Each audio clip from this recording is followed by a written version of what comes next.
In this video, we will solve a system of linear equations by graphing.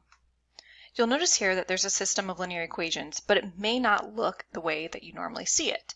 And that's because it's not in slope-intercept form.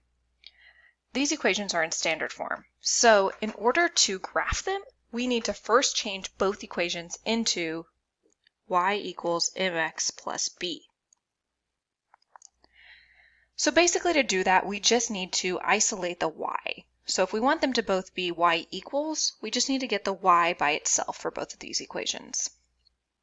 So let's start with equation 1. It's always good to label our equations and switch it into y equals mx plus b form. So we have negative x plus 3y equals 9, and we want to isolate the y. So first I'm going to add over the x. And I get 3y equals 9 plus x. Lastly, I need to divide both sides by 3.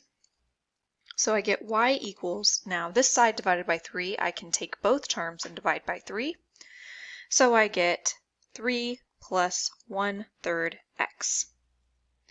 And that looks the same except for I have my terms in two different spots, but that's okay because it's addition. Let's try equation 2. I'm going to change colors so we can keep track.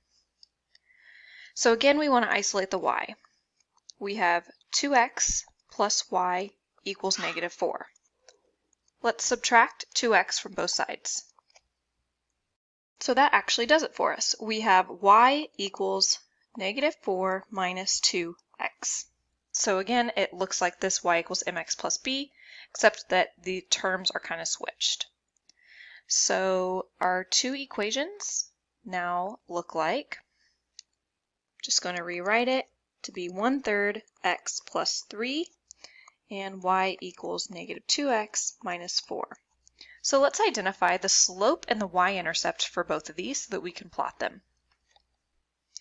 So here we have our slope is positive 1/3 and our y-intercept is 0, 3. For equation 2, we have our slope is negative 2 and our y-intercept is 0, negative 4. So let's plot both of these lines and see where they intersect, because our ultimate goal is to see what the solution is.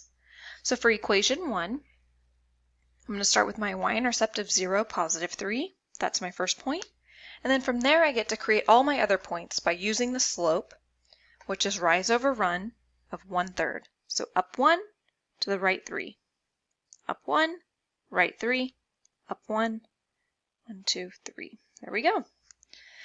Now, again, I don't want to just have half of my line there, so now I need to start going the other way, which means instead of up, I go down. Instead of right, I go left 3. Down 1, left 3. Down 1, left 3. And then I connect my dots and hope that it's somewhat straight. Okay, let's do line 2, equation 2. Start with our y-intercept of 0, negative 4, so it's actually down here. And then now I'm going to use my slope of negative 2. So a slope of negative 2, we can always put whole numbers over 1 to make them look like a fraction. And then that is our rise over run. So 2 and 1. And now a negative line, this is kind of how I remind myself which way, needs to be going downward from left to right. So that means I'm going to go up 2, left 1. That's because my rise is 2 and my run, remember, rise over run. And it's going to be pointing downward because it's a negatively sloped line. Let's do it again. Rise 2, up 2, 1, 2, left 1, up 2, left 1. There we go. We just ran into each other and we got our solution. Now we can continue to graph a few more points by going the other way, down 2, right 1, down 2, right 1.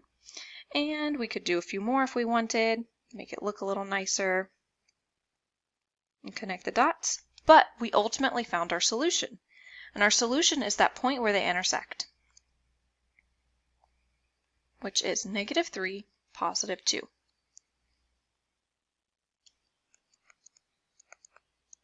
And it's always a good idea to check our solution by taking this x value and this y value and plugging them back in to both of the original equations and making sure that we get a true statement.